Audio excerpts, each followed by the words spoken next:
Wow, the 2026 Dollywood season is almost upon us. So we're bringing you the inside scoop of everything new coming to Dollywood season this year. Let's get right into it. First, let's talk about what's new and updated for Dollywood's attractions this year. When I'm thinking new and updated, the first thing that comes to my mind is Dollywood's Night Flight Expedition, the brand new mock rocking boats attraction that's opening in the back of Wildwood Grove this year. This has been just a highlight of focus for me. Dollywood's been teasing it so much. They've released these great making of night flight videos every now and then where they take us on these construction tours and we see what's happening. And to make it worse, all through the season, we would ride the train and it would go right past that site. Just so tempting. I've been wanting to know so much. And we've already made several videos about night flight. So if you're curious about it at all, want to know what we do know, we've gathered it up in a couple of videos. Just check them out on our channel. You'll be able to find out what you need. But what's for sure important for this video is the fact that it's not opening on day one that the park opens.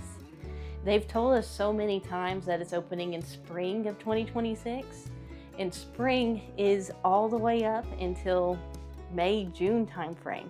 And I really think it's not going to open until that late May, possibly even early June, before any of us get a chance to ride that. So don't get too excited about riding it right away. It'll open. We just need to give it some time. But aside from night flight, we also have some other attractions that got some attention in the off season. So Mystery Mine has been closed since fall of last year. They haven't really told us what they're doing during the closure, and it's not like anyone can really tell either. When they closed it, they put tarps on every entrance, so there's just nothing to be seen there. There was a post from Titan Powder Coat who had the ride vehicles and gave it a nice fresh powder coat job. So we know that's fresh, but the rest of it, I'm not sure. I mean, I've got a wish list though. I'll tell you, more than anything, I want that ride to be smoother and less of a headbanger.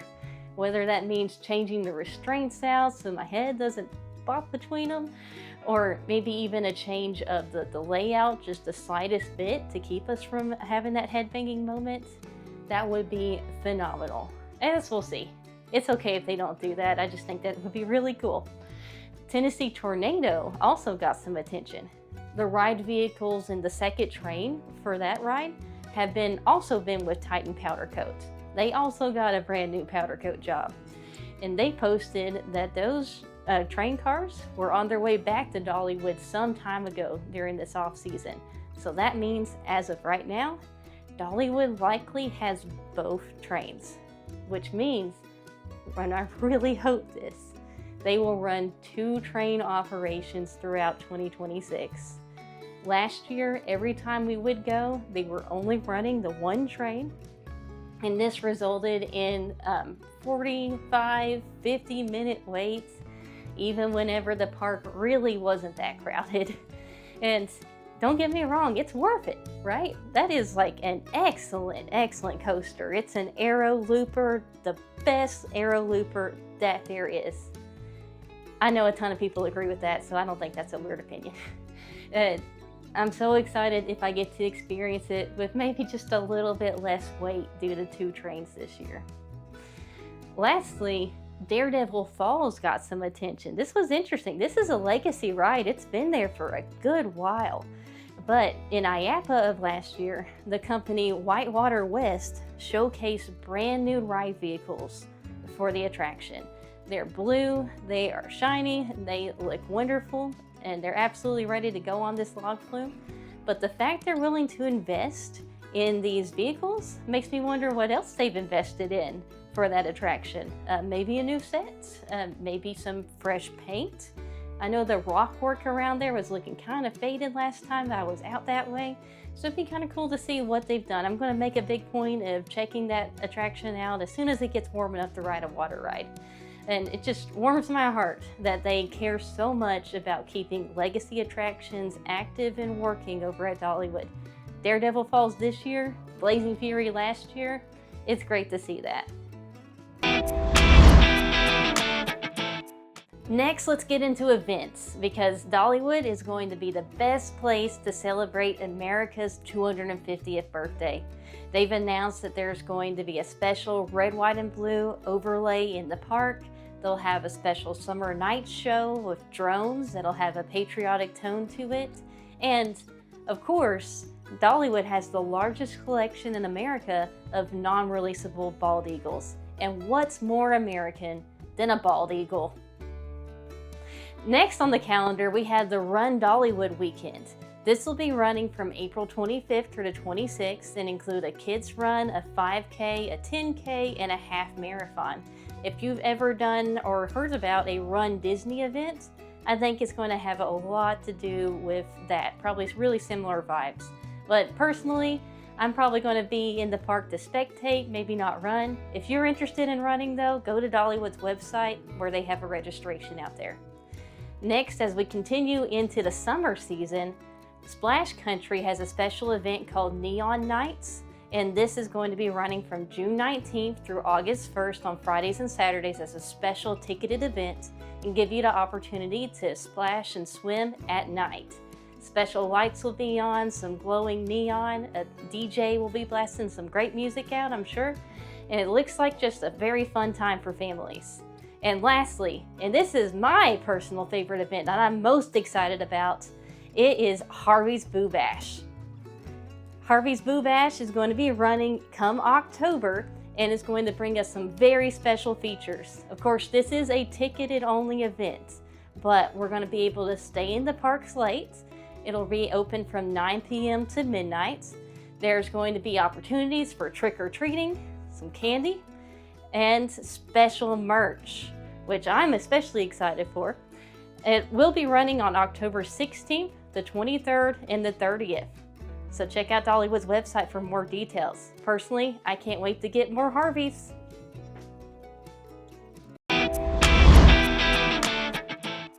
In addition to new events, Dollywood has also announced 2 new shows for this season. So when Dollywood opens, it will be in the I Will Always Love You Festival. This festival runs from March 13th through April 12th, and for that full duration, we're going to have both these new shows. The first one is called Outrageous, and during this show, we're going to see live painting occur in front of the audience. There's going to be choreography, music. It sounds like just a really fun time to be had here, and they promised a lot of audience interaction, so get ready to be part of it. The next one is called Moto Motion Freestyle Showdown, and this is going to be an epic stunt spectacular. They'll be riding dirt bikes, there's going to be aerial demonstrations, there'll be dancing, and we as the audience get to vote on which of the stunt teams did it the best. So I'm so excited to choose a team, cheer for it. It's going to be fun. I can't wait to experience both of these shows whenever they open in the park. Next up, let's talk about some quality of life upgrades. First of all, I want to focus on the QR codes that are going to be used on our drinks this year. So last year, Dollywood introduced QR codes in the Red's Dine-In and allowed us to scan that QR code before we got a drink from the fountain machine. This is going to be applied throughout the park this year. And if you want to know more about how those QR codes work and what's going to happen with them, I really highly suggest that you go and watch Theme Park Vision's content where she does a deep dive on how it all works. We'll drop a link to her channel in the description. Next up, and this is probably the most important quality of life upgrade that they could have possibly done during this off season, and that's expanding the bathrooms in Timber Canyon. Okay, maybe it seems silly to be excited about bathrooms, but that means that they are caring so much about the guest experience that they're adding these facilities. I don't know about you, but my first action every time I go to the park is to go find a bathroom.